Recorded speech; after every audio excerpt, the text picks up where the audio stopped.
নমস্কার বন্ধুরা, আমি চন্দ্রিমা। আমি লক্ষ্মী পুজোর আগে কিভাবে আমার ঠাকুর ঘরটা পরিষ্কার করে সুন্দর করে সাজিয়ে নিয়েছি তাই তোমাদের সাথে শেয়ার করছি। বন্ধুরা, ভিডিওটি ভালো লাগলে লাইক, কমেন্ট ও শেয়ার করো আর সাবস্ক্রাইব করে বেল আইকন প্রেস করে পাশে আমার বন্ধু হয়ে থেকো।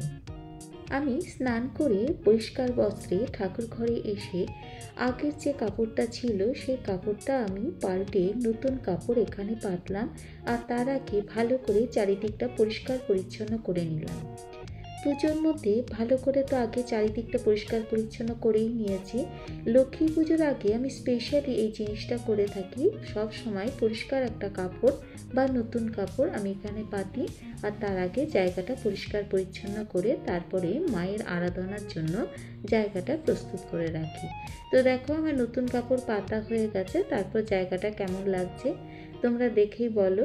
ঠাকুর ঘর না সবসময় পরিষ্কার পরিচ্ছন্ন রাখা দরকার। মা লক্ষ্মী পরিষ্কার পরিচ্ছন্ন খুব পছন্দ করেন। তো এইভাবেই আমি ঠাকুর ঘরটা পরিষ্কার করে নিয়েছি। আর দেখো, লাইটও লাগিয়ে নিয়েছি। তো কোনো কারণে লাইটের একটা পোর্শন আমার ঠিক মতো জ্বলছে না, কিন্তু মেঝেটা দেখো, আমার যেন মনে হচ্ছে মেঝেটায় কোথাও কোথাও খুব ময়লা জমে আছে। তো জন্য স্কচ ব্রাইট দিয়ে ভালো করে জায়গাটা পরিষ্কার করে নিলাম। সাবান দিয়ে পরিষ্কার করার পর জায়গাটা বেশ ঝকঝকে হয়ে গেছে। তারপর আমার কাছে আর্টিফিশিয়াল দুটো ফুলের মালা ছিল, তো দুটো ফুলের মালা দুটো থাকে এইভাবে সাজিয়ে দিয়েছি। আর নিচে আমার কাছে কিছু ফুল আর পাতার কম্বিনেশনে লতানো গাছ টাইপের ছিল, তো সেগুলো আমি একবারে নিচের পোর্শনটাতে দিয়ে দিয়েছি। তো এইভাবে আর্টিফিশিয়াল ফুল দিয়েও জায়গাটা সুন্দর করে ডেকোরেট করে নিয়েছি। ডেকোরেট করার পর ভাবছিলাম কি করা যায়। তো আমার কাছে একটা কলসি ছিল আর কলসিটা আমি সুন্দর করে ডেকোরেট করেছি, আগের ভিডিওতে তোমরা দেখেছো।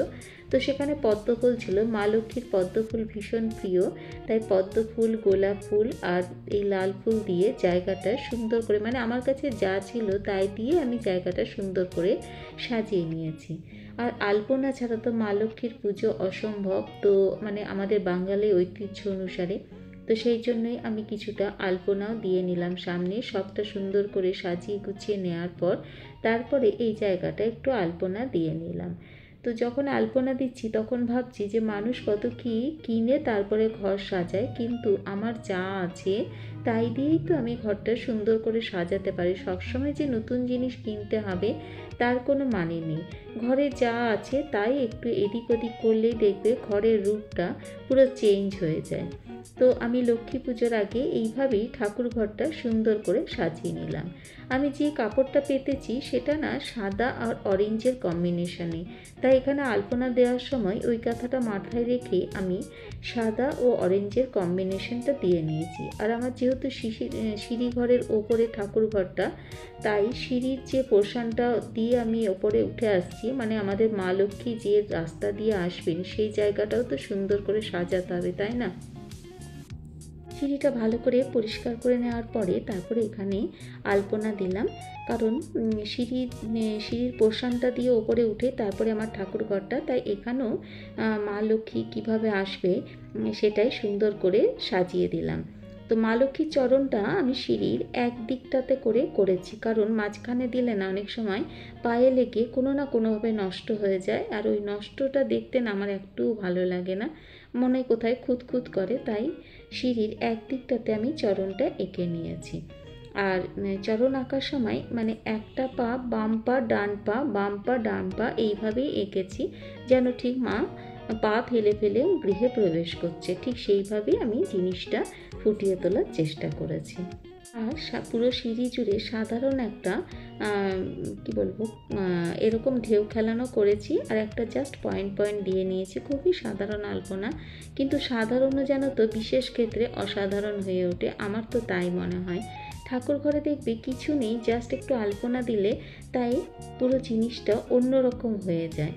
তো আমিও সেই আলপনা দিয়ে সেটাই অনুভব করতে পারলাম, যে আমি ভেবেছিলাম প্রথমে না ঠিক আছে ঠাকুর ঘরে আলপনা তো অন্য সময় দেব, বা ঠিক আছে পরে দিলেও হবে, সামনেটা একটু দিলেই হবে, কিন্তু না, পুরোটা দেওয়ার পরে ব্যাপারটাই অন্যরকম হয়ে উঠেছে। লক্ষ্মী প্রিয় পদ্ম ফুল আর বাহন প্যাঁচা এবং গাছকোটো একবারে আমি সামনে রেখেছি। মা লক্ষ্মীর পুজোর যেগুলো ছাড়া একেবারেই অসম্ভব। আর পদ্ম ফুল মায়ের ভীষণ প্রিয়। আর দেখো লাইট দিয়ে এইভাবে সাজিয়ে নিয়েছি, আর একটা পোর্শন লাইট কোনো কারণে জ্বলছে না, তো ইলেকট্রিশিয়ান দাদাকে দেখাতে হবে। আর দেখো এখানে আমি এইভাবেই এটা তোমাদের সাথে শেয়ার করেছিলাম আগে, তো এই পেতলের ঘট আর এদিকে পদ্ম ফুল দিয়ে জায়গাটা সুন্দর করে সাজিয়ে নিয়েছি। আসলে পদ্ম ফুল মায়ের ভীষণ প্রিয়, তাই যতটা পেরেছি পদ্ম ফুল মায়ের কাছে রাখার চেষ্টা করেছি আর্টিফিশিয়ালি। আর যেদিন পুজো হবে সেদিন তো আমি সত্যিকারের পদ্ম ফুল মায়ের চরণে দেবই। তো এইভাবেই দেখো আমি লক্ষ্মী পুজোর আগে আমার ঠাকুরঘরটা সুন্দর করে সাজিয়ে নিয়েছি। আর আরও কিছু আমার ডেকোরেশন করার ইচ্ছে ছিল, কিন্তু এই সময়ের মধ্যে হয়ে উঠলো না। নেক্সট ইয়ার নিশ্চয়ই করব। আর দেখো একটা ঘন্টা আমি লাগিয়েছি, এটা আমার বহুদিনের ইচ্ছে ছিল ঠাকুরঘরে একটা ঘন্টা লাগানো। তোমাদের কেমন লাগলো জানিও।